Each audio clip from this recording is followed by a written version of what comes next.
Hello gamers, and welcome back to another episode of Solo Spelunking. And after my little side trip into the worlds of Daggerheart, I'm back to my regular scheduled sessions and will be playing and continuing my Dragonbane Alone in Deepfall Breach solo campaign tonight. But first of all, I want to again thank you all for your overwhelming support. My Daggerheart series, it performed really well and it gained me a lot of new subscribers. So all of you new to the channel who are just tuning in, welcome. I hope you stay a while. I hope you enjoy what you see here. And if you do, please do tell your friends about it. And if you're new to the channel and haven't subscribed yet, please do subscribe to the channel because it costs you nothing and it makes me happy and it motivates me to create content and to just do what I do. So, yeah. Tonight it'll be Dragonbane, and on a personal note, it is Thursday evening and I will be going on a family vacation on Sunday for 2 weeks. So I will be, or I'm planning to upload another Dragonbane video before Sunday, so either tomorrow or on Saturday.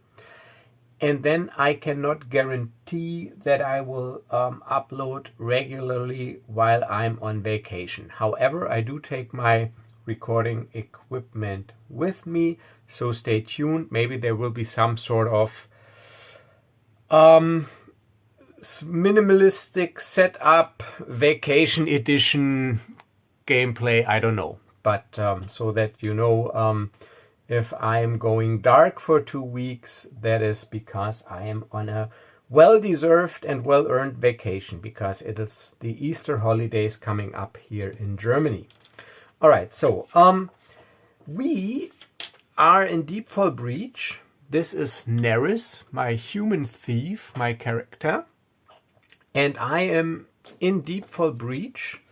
So since it has been a while and maybe there's some new viewers here, let me show you this beautiful map right here. So this beautiful map, it came with the Dragonbane box set. And here we have the Deepfall Breach, which is a dungeon of almost endless depth and with countless winding corridors and chambers. And this is where our campaign takes place. And yeah, I am tasked by Ingolfer Stonegaze, a wolfkin former adventurer who set up his base in the chapel atop the breach, and I am tasked with retrieving a valuable item, the Worldbreaker shard, I think it is called. Let me check. Yeah, the Worldbreaker shard from. So I'm tasked with retrieving it from a group of cultists that have their base of operations deep within the breach. And so I'm on mission number 2 of this 5-mission campaign. And for every mission I make a short or little flow chart here. So last episode I have bested the Fool's Crossing and made my way to a shadowed courtyard. So let me read this description here. Beyond a ruined gate lies a courtyard fronting an ancient stronghold. Scores of cultists dwell within that fortress, but you have no need to take a direct route. Instead, descend the well into the tunnels below. All right, so in this shadowed courtyard, there's a well, probably in the center, that leads to some sort of maybe dungeon complex. So this is the setup, and let me get something out real quick. Where is my folder. Excuse me just 1 second here.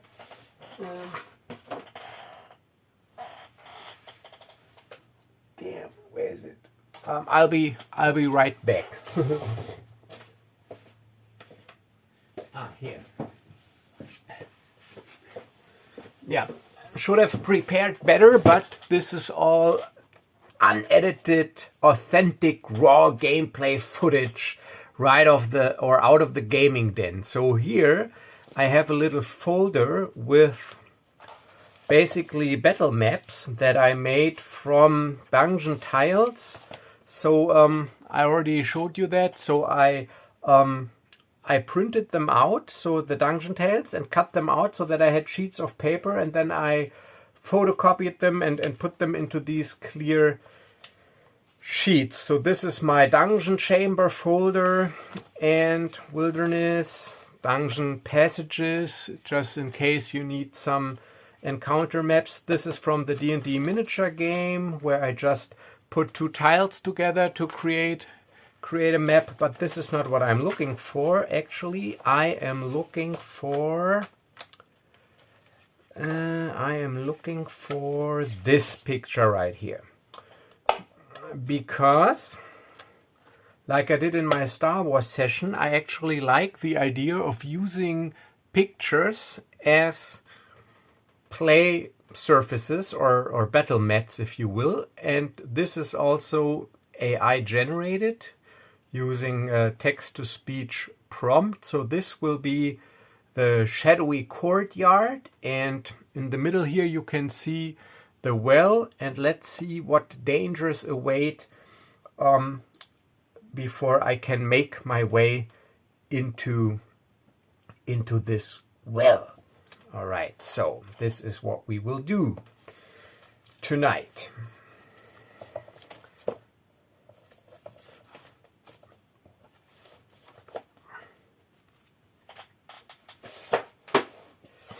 So I will be appearing from, can you see this all right? I will be appearing from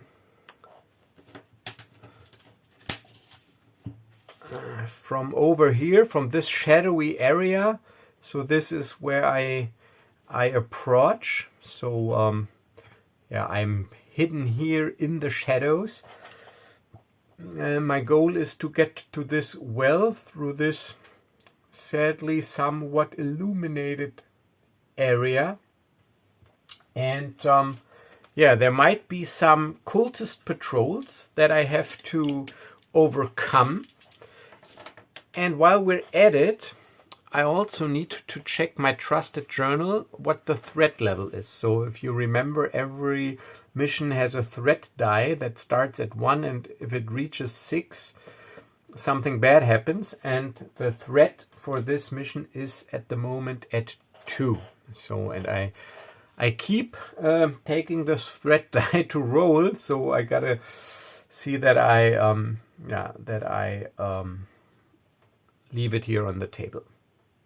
All right, so in my notes from last session, let me recap real quick. So we avoided the orcs and I made my way across the bridge. I managed to avoid erupting magma.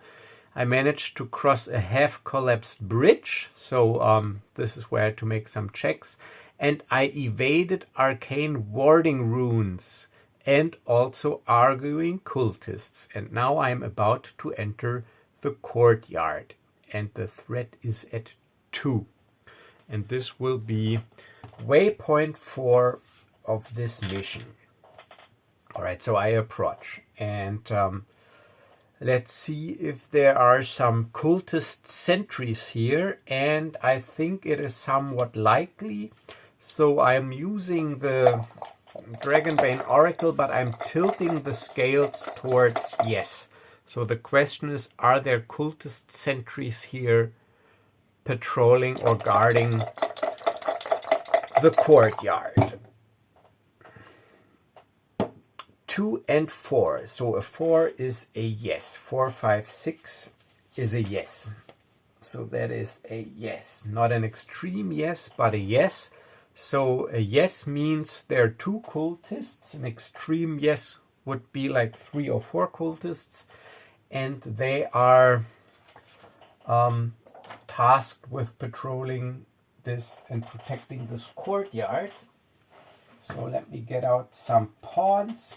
So here we have a cultist in a nice robe, and this guy can also be a cultist. And for this series, I actually wanted to use only materials provided within the boxed set that I bought. So this is why I'm using these pawns. So this is also, I think, a fitting cultist. And so one of them is here in this somewhat dark corner. Let's say he's like resting on this wooden stone raised platform. So he's resting here, and this guy is standing in this illuminated doorway, and I am sneaking up from here. So actually, from where I am at the moment, I can't really see the cultists because they're probably out of my line of sight. I might maybe catch a glimpse of this guy's shadow, maybe cast into the courtyard. So if I approach, I might be able to see him.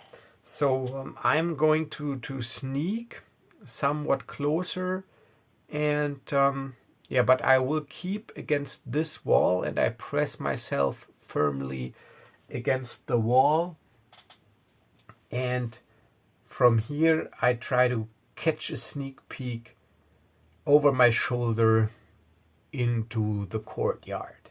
So let me make a sneaking roll, but because it is very dark and I am only lightly or not even armored at all, and I am giving myself a boon on this roll because I'm still far enough away. I'm hiding in the shadows, so I got a boon. Oh, 12 and 2. So even without a boon, I would have made it because my sneaking skill is 14.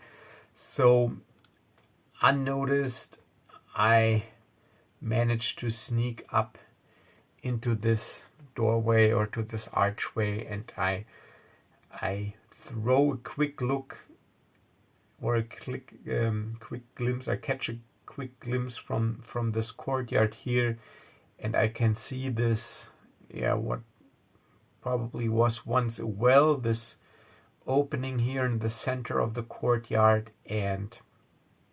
but I can also see the cultists. Okay, so how do I try to get their attention to focus on something else?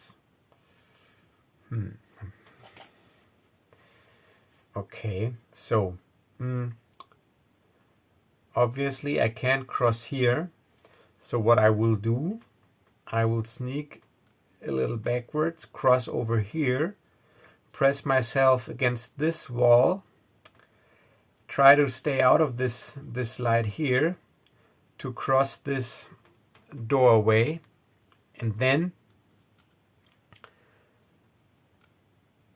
cross again and press myself against this wall. So this requires another sneaking roll, but this time without a boon because it is somewhat risky and I'm getting closer, but still not with a bane, just a normal roll. 14 on the spot. My sneaking roll is 14, so I'm successful. All right, so I'm here now at this corner, and now I try to distract them by by the classic method of throwing some sort of rock into this direction to create some noise or distraction. So I'm picking up a rock and I'm throwing it in a high angled motion, so across this guy's head, so that it hopefully lands somewhere here in the dark, and maybe, if I'm lucky, causes both of them to investigate. Alright, so I will not roll for throwing, because I'm not aiming for anything specific. I just want to create some noise. So this is what I do. So now the question is, do they investigate? They will investigate, this is pretty sure, but the question is, will they both investigate or only one of them? And this will be a standard D6 Oracle 50-50 roll. So do they both investigate is the question. Yes, I'm lucky. It is a 4. A 4 is a yes. So this guy, the stone, it makes noise. And this guy goes, "Halt! Who goes there? Hey! Beldruck, let's go. I heard something. Let's go. We gotta investigate." Alright. Damn. Maybe one of these orcs. Yeah, let's see. Okay, so they head off into this direction. I don't know how much time I have, but while they're heading off into this direction, I'm going to sprint up these stairs and sprint right into or across this courtyard. Then I will have a quick glance down this well, but then I will like kneel and catch a hold here and lower myself into this well, so that I'm not just blindly plunging myself into the unknown darkness that is there. So this is what I will do. So this might take a little time. So I will be rolling an acrobatics roll, and if I succeed, I manage to get in there before they return, and if I fail, I might get caught in the act. So this is actually better than 50-50 odds, because my acrobatics is not bad. I mean, I got 14, and you know, I'm a thief, so it must be good for something, right, to be a thief. So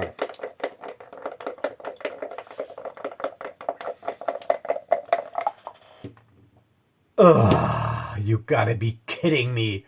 It is a demon. It is a demon. So I rolled a natural 20. It is a demon. Alright, but the positive thing is I get to mark an advancement tick here on my character sheet for my acrobatic skill, but that's basically the only thing that is positive. Because I rolled a Bane. Alright, so I will get caught, but let's see. There's also, I think there was a table in here that you could roll on for boons and banes as well. Dragon and demon effect. So I rolled a demon, and yeah, let's see. I rolled a d6. Like a d6. You know that clip? Like a d6. Alright, it's like a Dungeons and Dragons playgroup clip. 3, which is you draw unwanted attention. Yeah, great, that fits. Alright, so this is what I had in mind anyway. So I draw unwanted attention. So yeah, as I am heading to this well, from here there is another cultist coming. This guy here. No, wait.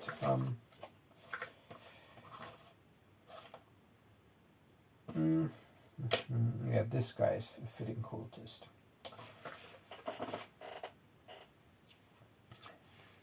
So there's another cultist coming. Maybe to inform them about the schedule or upcoming change in guards or whatever.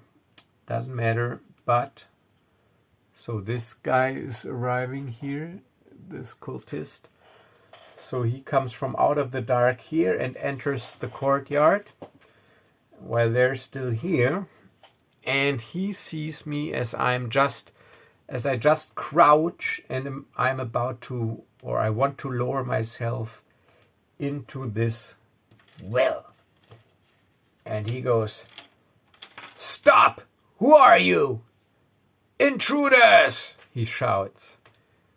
And I can hear the steps of these cultists drawing near.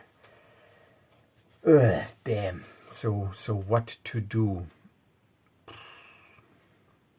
All right, I will roll another, because I still think my best bet is to get down here and maybe escape, or at least have a tactical advantage because I can't be surrounded. So I will roll another acrobatics, but this time with a Bane, to see if I am able to get down there before this guy engages me in close combat, or maybe he can even cast. I will determine this, and before these guys return. So it's another acrobatics, but this time with a Bane.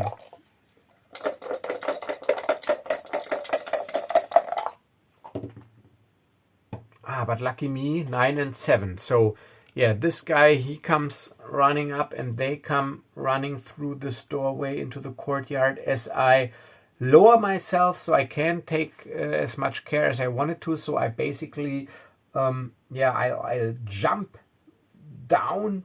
So I need to pass another acrobatics check to break my fall. Otherwise I would take a little damage. So this is like the small drawback. And of course, I fail. It is a 17.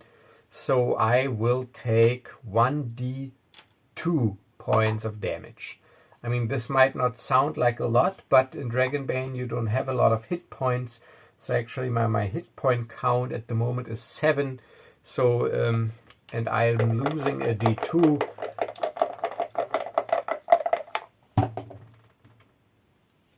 So I'm lucky this time, it's only 1 hit point. So I managed to break the fall in such a way that I only suffer minor damage, a minor bruise. I sprained my ankle a little bit, but nothing.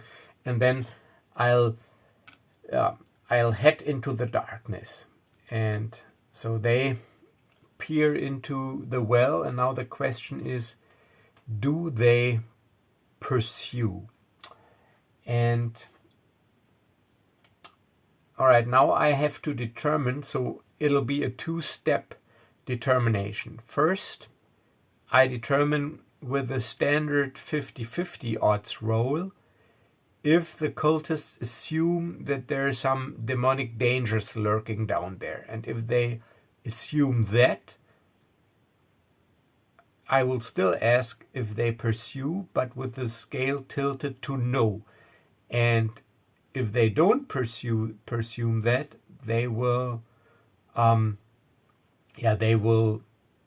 at least 2 of them will probably pursue me. So there I will tilt the scale to a yes. So basically now I determine with a 50-50 chance if I tip the scale towards yes or no regarding the pursuit. So do the cultists assume that there are some dark demonic dangers lurking down there?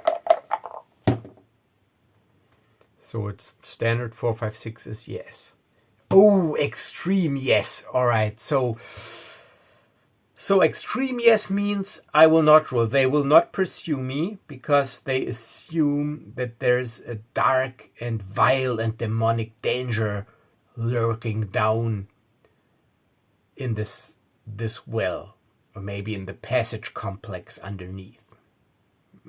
So maybe this is why they are they will not pursue me. They're probably pretty sure that whatever is down there will take care of me. Damn. All right. So, but we will see. So, yeah, that was it for that picture. So, once again, I'm showing it to you.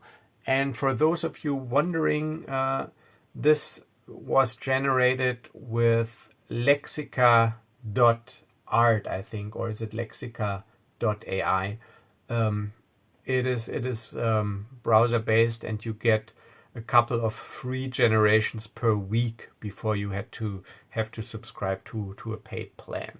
So actually it creates pretty good results. I've tried, or I am using a couple of different generators. So I'm using Dolly, which is integrated in Microsoft Bing Copilot, so just in my normal Windows operating system. I'm using Leonardo.ai, and I'm also using this Lexica. So these are basically the three main AI generators, and they all create varying results depending on the prompts, and I'm trying to experiment with different prompts as well. So this is generated using that program. So, and now, so we have basically crossed or completed this shadowed courtyard. So I will just put some notes down here. So I drew attention, and I'm not pursued.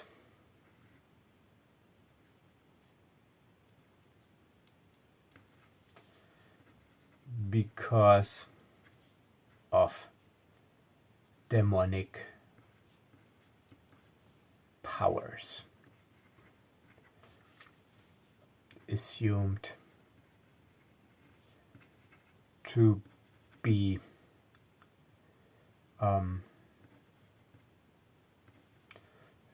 active underneath. So just as a small reminder, and now we will head into the next waypoint, which is also not unknown to me, but I will do something different, as you will see in a moment. So let me just draw my flowchart here.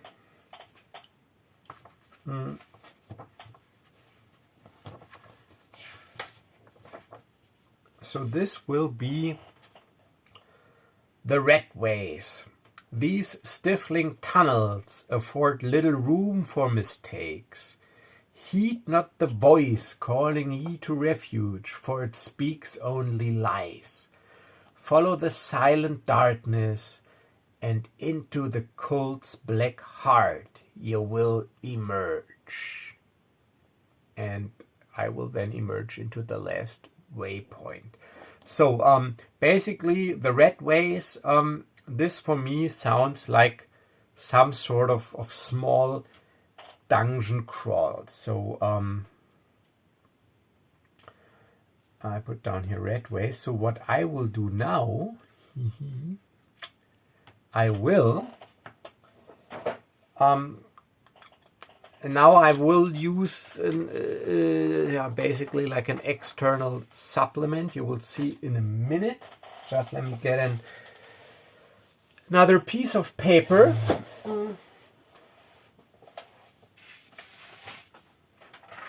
So here we have another empty piece of paper, because what I want to do now is I want to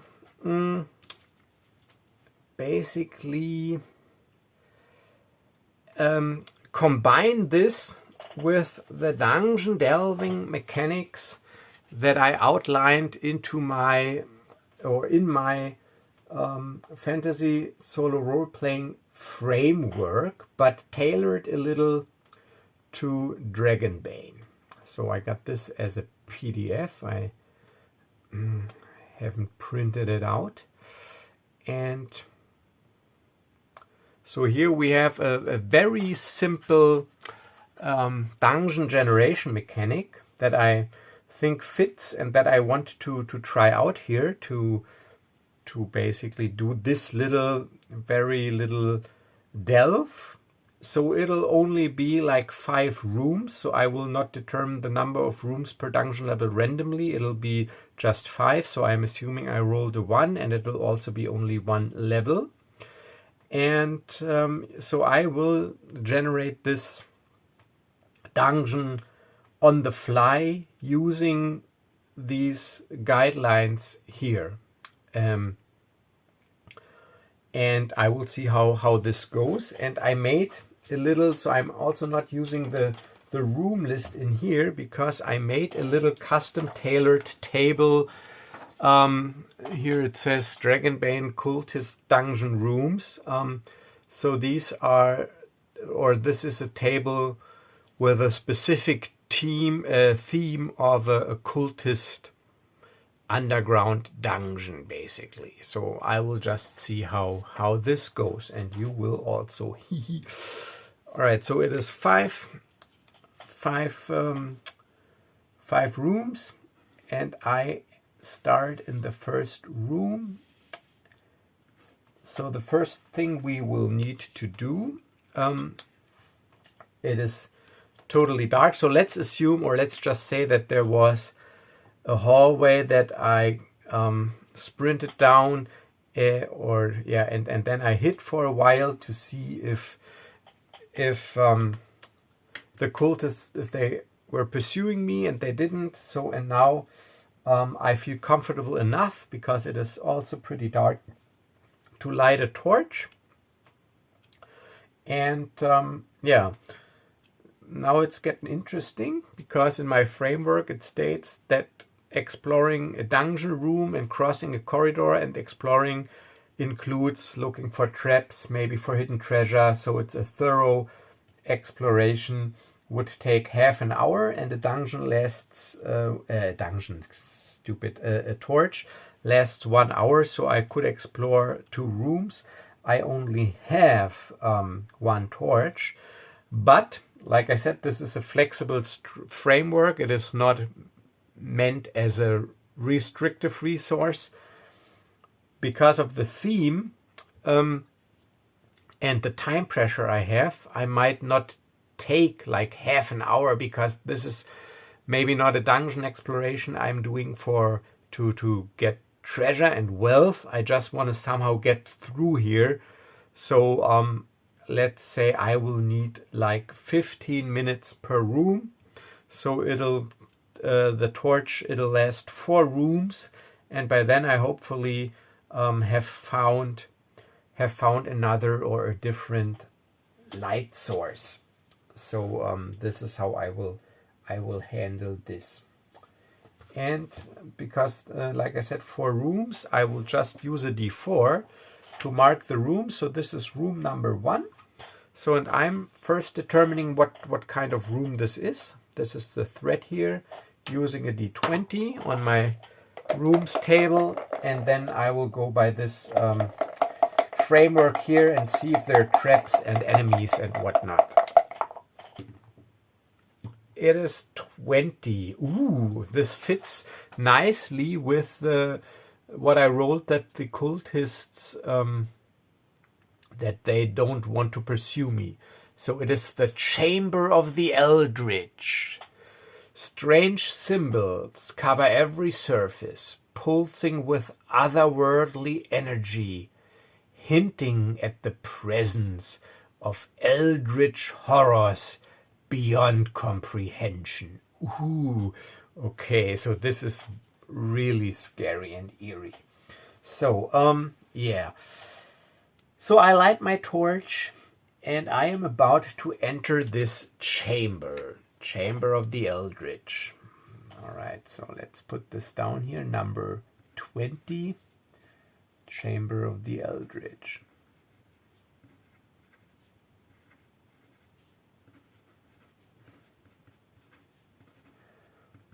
And now, Chamber of the Eldritch. And this is because this framework is just like a flexible guideline, because I think this room description is so eerie and so thematic that I will not roll for a random monster encounter or trap or anything. The chamber itself, the way it is described, will be danger enough. So I will now only determine how many exits it has, and then I will try to somehow get through this chamber staying sane in some way. All right, so by this framework, a chamber only has like either 0, 1, or 2 exits. It is just like basically like a flow chart that you generate. So let's see.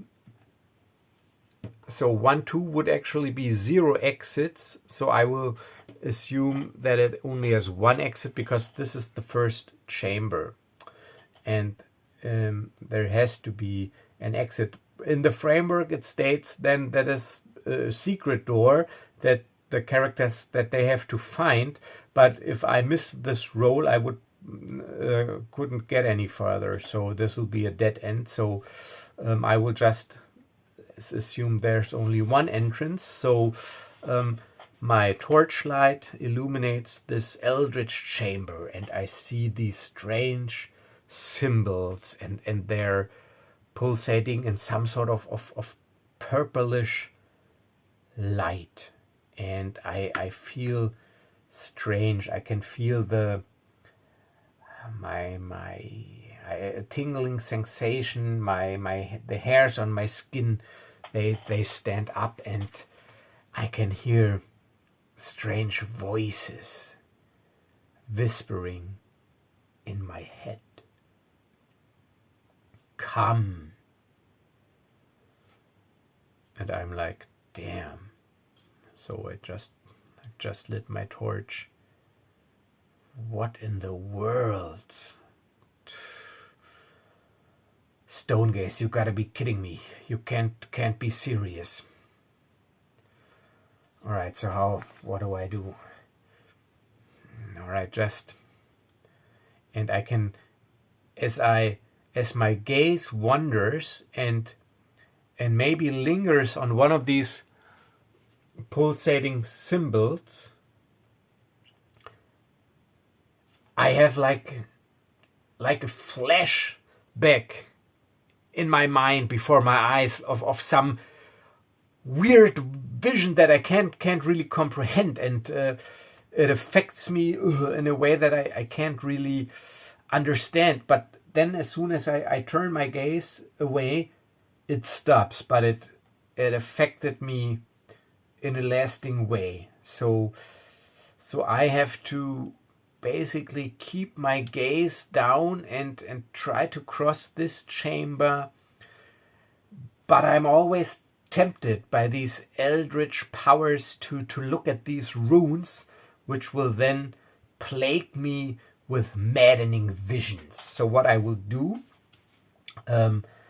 I determined that to cross this chamber, I need to make 3 willpower rolls. I need to make a willpower roll to resist the urge to look at one of these eldritch symbols. And if I fail the willpower roll, I will lose willpower. And if my willpower is gone, I will be basically driven into madness. All right, so this is actually all right, let's see how this goes. Okay, so first of 3 willpower rolls, and my willpower is only 9,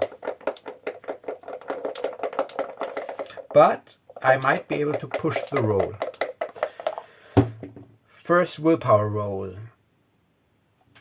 Yes, a 6 out of 9. All right, so I'm in the first third of the chamber, and I concentrate on keeping my vision locked straight to my feet and onto the path ahead. But out of the corner of my eyes, I see movement, shadows lashing out at me, and I can't be sure if it's really a creature.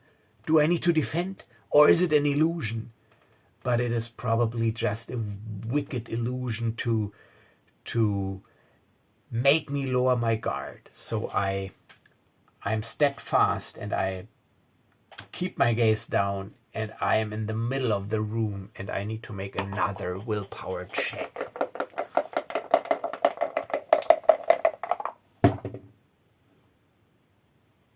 Damn, a 17. But this time,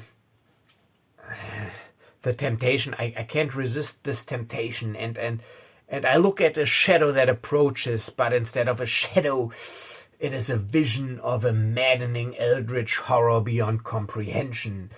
And I am losing 1d6 willpower points, because this is like really maddening. Please low roll. Oh yes, 2. So my willpower points are at 7. So not my willpower points. So even if I roll a 6 now, I will make it, but then I can't use my willpower for anything. So I need to rest, which then would increase my threat value. But last willpower check.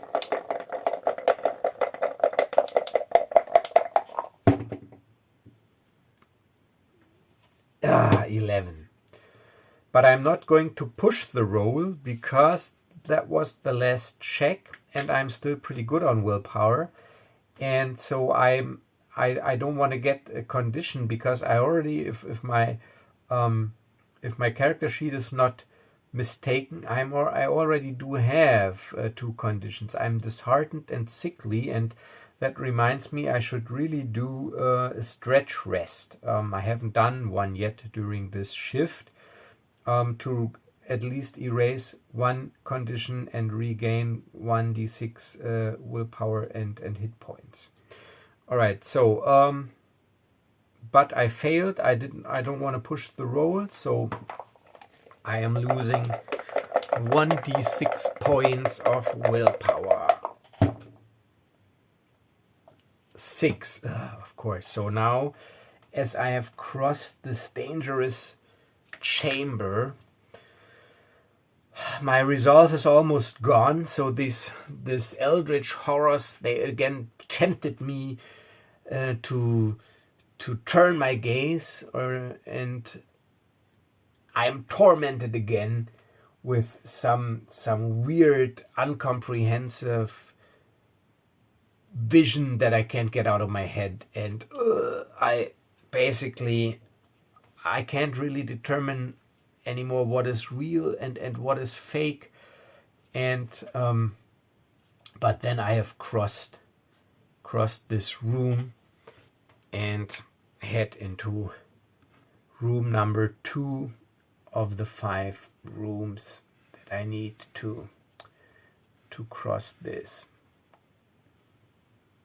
All right, room number 2. So let's turn the die. It is room number 2. And also, like according to my framework procedures, so this corridor actually is a dungeon passage. So I'm supposed to roll, and if I roll a 1 on a d6, I encounter a wandering monster, just like in classic D&D.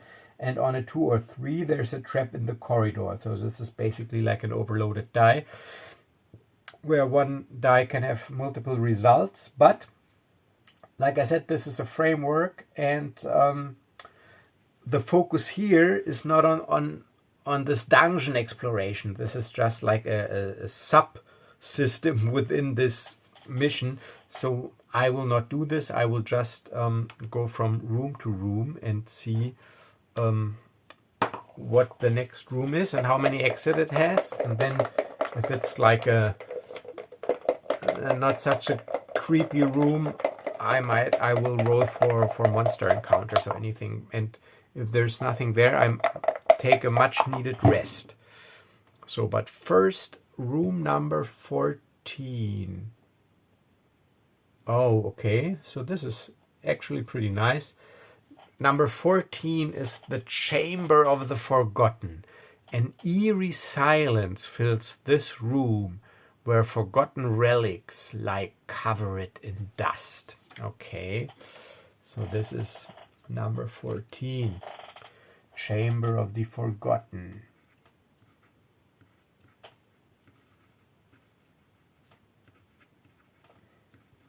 Chamber of the Forgotten.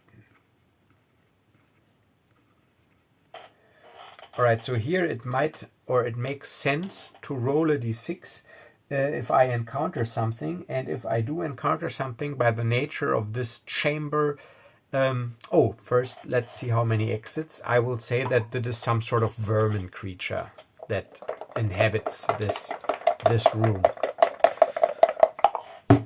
So exits.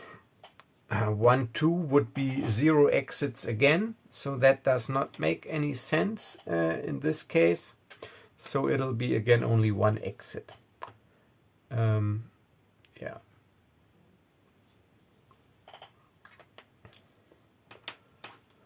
So, and if I would do this as a real like dungeon exploration, I would go, of course, by the rule set. So if I'm in the first room with no exits, that would indicate to me as a player that there's a hidden door, a secret door, and if the player character finds it, it's fine, and if he doesn't, or she or they, yeah, that's it. Then for the character it would be only 1 chamber, because the number of chamber is like meta knowledge. But since here I'm following like a plot, an adventure, I will not use this rule.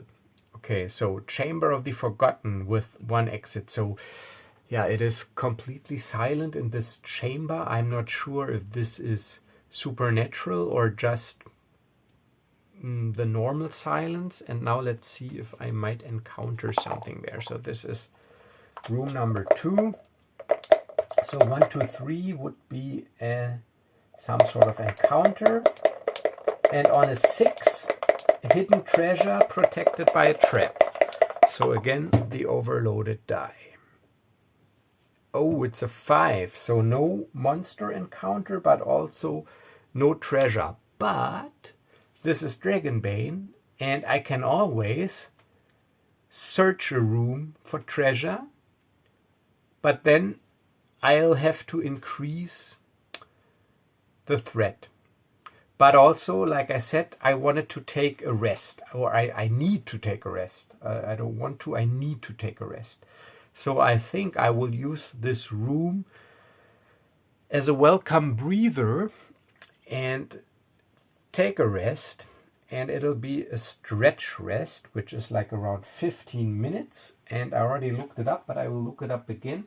A stretch rest, I think, allows me to regenerate D6 willpower, D6 hit points, and remove 1 condition. And I can take only 1 stretch rest per shift. Let's see, what did I mark here? Healing. Der combat damage. 50, 51, let's see. I should really index this, but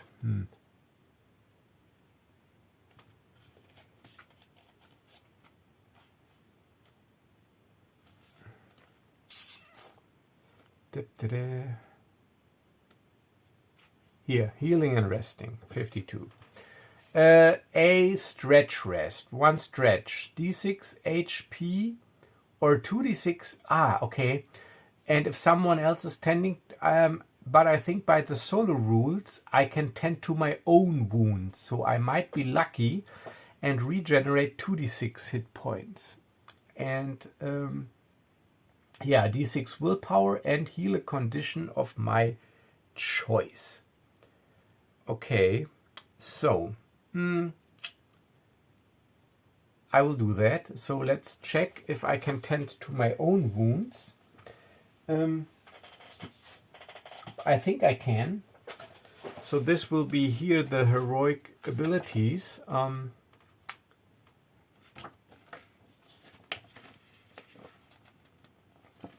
Your mission. Healing. Here. As a stalwart solo adventurer, you may make a healing roll to tend to your own wounds during a stretch rest. Exactly. On a success, heal 2d6 HP. Okay.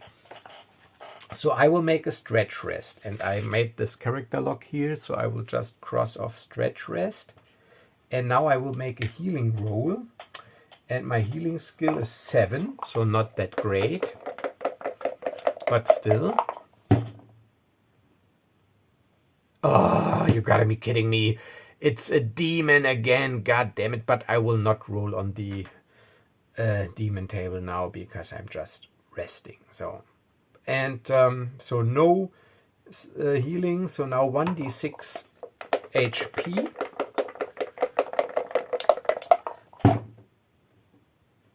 Oh, 5, that's great. That brings me back to 11, to my maximum HP.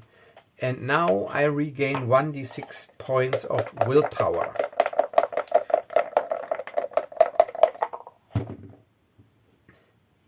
Four, which brings me to 5 willpower.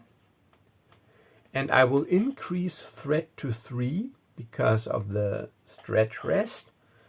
So now my bookkeeping is in order. I marked off the stretch rest. I regained... Oh, no, I get to remove one condition still. And I'm removing my disheartened condition, which is gone now. So I'm still a little bit sickly because of the, I think it was spores that I inhaled earlier. And I am ready. This is room number 2 of 4 rooms that I can illuminate with my torch. So yeah, so I increased threat to 3, but I haven't searched yet. So I might as well, or I might if I wanted to search, which would increase threat even further, but maybe I will get some supplies. So I will do that now. So after I rested, I might as well take the time to search.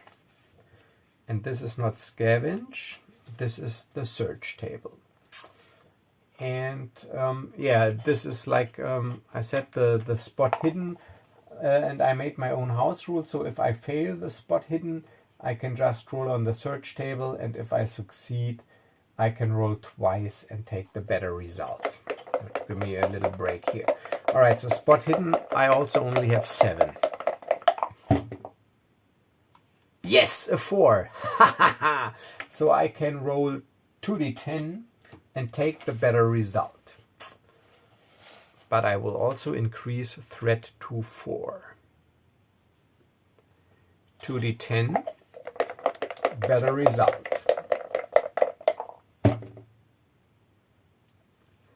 A 1 is a concealed foe, so I will not do that one, of course. Second roll. It's an 8. Yes, an 8 is hidden treasure, 1 treasure card. Yoo-hoo! So while after I rested, I am searching the area, and I get to draw a nice little treasure card. Da-da-da. So 1 treasure card. Treasure card. This one looks great. Ta-da! Clothing. Clothing. All right. So boots, cloak, or fur. You know, I will just leave it. 2. A cloak. I think I already have even a cloak. All right. So I found an old, smelly, half-rotten cloak there that I will just leave. All right, folks. So, ready to continue, but looking at the time, not this session. So, yeah, I will end this session for today. And there will be another video up before I go on vacation, either tomorrow or on Saturday. So where I will then probably finish this little delve, this little 5 room delve. Let me make a little note here, 5 rooms. and then we will probably end with a cliffhanger before the final battle, the final encounter of the mission. But that's just like if you watch a TV show and there's the series finale, and then you have to wait like almost a year before it continues. No, you won't have to wait that long. So this will be it for tonight. I hope you enjoyed this session of Dragonbane, and as always, stay safe and stay healthy, and do tune in the next video. Bye bye.